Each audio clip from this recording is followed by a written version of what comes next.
Novel وہ جو میرا تھا۔ ایپیسوڈ 3 پہلی بارش پہلی بات۔ بارش کی بوندیں لاہور کی فضا کو مہکا رہی تھیں۔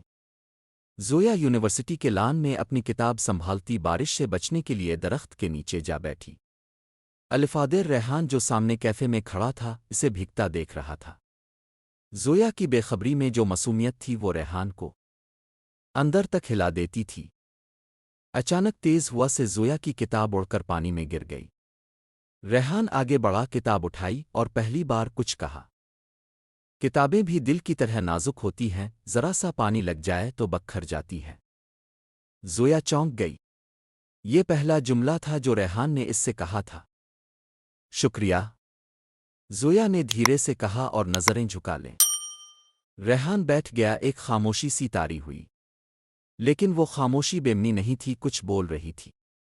چند لمحے گزرے اور ریحان بولا، کبھی کبھی بارشیں صرف موسم نہیں بدلتیں، لوگ بھی بدل دیتی ہے۔